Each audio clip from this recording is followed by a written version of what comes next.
Hey YouTube land, I am back with another update. I'm about 2.5 weeks post-op now, and it feels really good to be on the other side of things. I always knew that it's like once I could just get that surgery over with, that the rest of it would be maybe not a breeze, but easier for me to handle mentally, I guess you could say.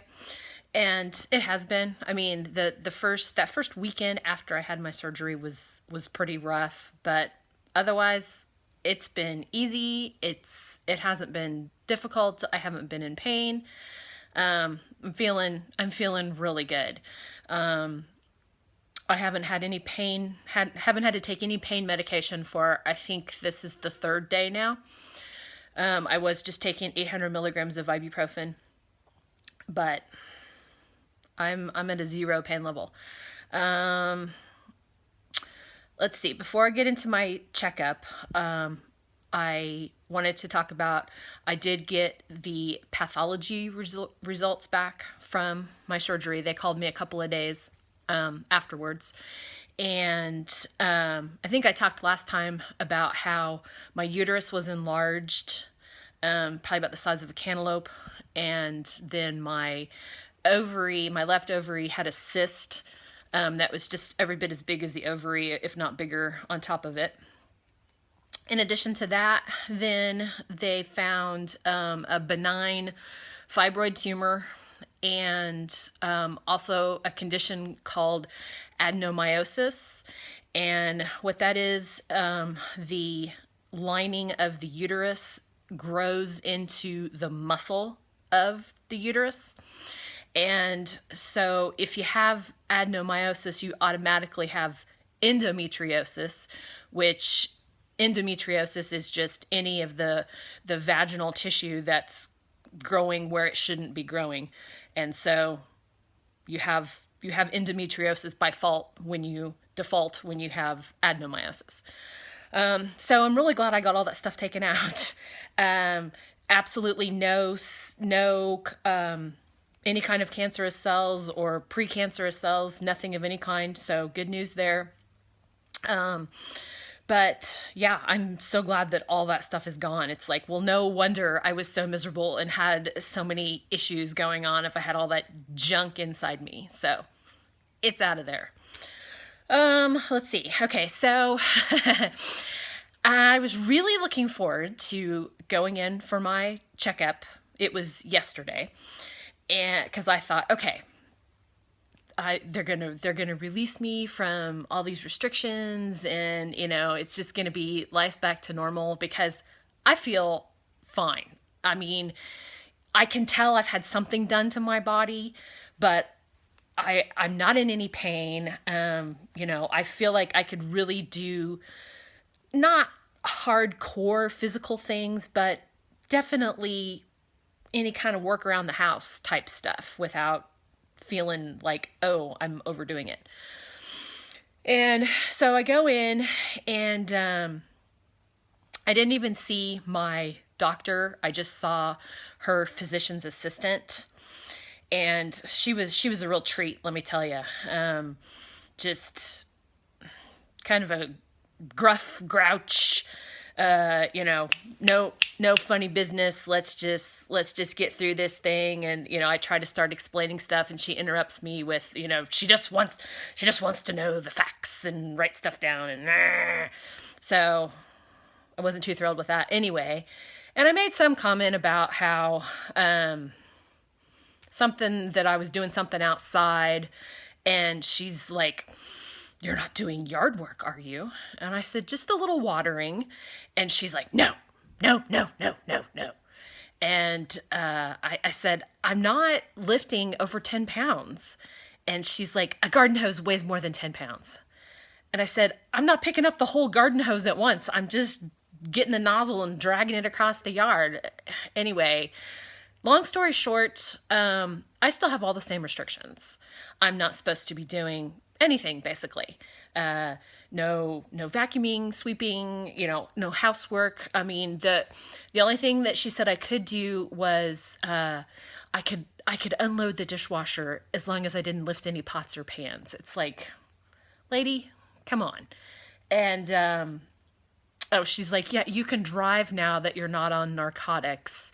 But if you feel uncomfortable moving your foot from the gas to the brake, then don't. And I'm just like, I'm not an invalid. I mean, and so I got really discouraged because still no normal everyday stuff. And I was really hoping that, I mean, I can't even go swimming. I can't, I mean, like, just nothing. And so that's everything that she told me. So here's what I'm going to do. I'm a chronic overdoer. I know that. I also am not really good at following rules. I'm very independent. I like to do my own thing. One thing she did mention that I want to go ahead and say, she said, now it's okay if you go ahead and walk a little. She's like, but you need to be walking just in front of your house, because what will happen is you'll be fine, you'll be fine, you'll be fine, you'll be fine, and then all of a sudden you'll just be done. She's like, and if you're 3 blocks from your house, then you're going to be in trouble. And I'm thinking, Rita, that was her name. First of all, I've already walked 2 miles. Didn't tell her that more than once. And secondly, I'm stronger than most women. I am. I go out to Colorado every summer and I climb mountains. That's what I do. And so, I could probably beat up most women, with the exception of my friend Sandy Utley, who is the strongest woman. She makes me look like a limp pile of spaghetti. She's a machine, and she's incredible, and she's awesome. Miss you, Sandy. But so it's like it's not like I'm just sitting around eating bonbons, having my nails done every day. I'm a very active person. I'm always doing things, and I'm a chronic overdoer. I know that. I mean, that's why I have anxiety and depression. I've driven myself into the ground mentally, and so I'm paying the price for that. But that's just who I am. I'm a very driven person, and I like to always be doing things, and I just sitting around doing nothing is just not in my vocabulary. And, I'm not going to be stupid about it, but it's like, if I feel perfectly fine, I mean, hey, I've already been vacuuming. We have 7 cats living in our house. Do you know how much litter that gets all over the floor? I can't just sit around and have dirty floors. That just would bug me to no end. And we have a self-propelled vacuum. So it's like, I could literally vacuum with 2 fingers if I had to. It's not like just some big heavy clunky thing. I get it. I get that I'm not supposed to overdo it, and I'm not going to. If I try something and it's uncomfortable, then I'll stop. Or if I just don't feel up to doing something, I'm not going to. And if I'm tired, I'm going to take a nap. But I'm just going to do basically what I want to do. And, hey, if you guys think I'm a complete loon, I don't care. That's fine. I mean, I'm just going to do me, I mean, obviously don't take my word for it. Don't take my advice. I'm just doing what I think is right for me. But I really think that, that I'm doing the right thing for me. I'm a physically strong person. I am. And so it's like, to get the garden hose out, or to get the vacuum out, or to unload the dishwasher, it's just, I just don't feel like I'm pushing it. Now, the first few days after surgery, absolutely, and I did take it easy. But so that's kind of the point that we're at right now.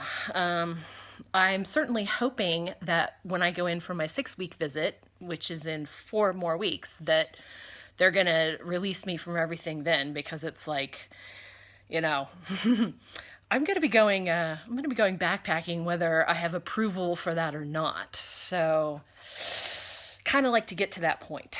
But let's see, what else?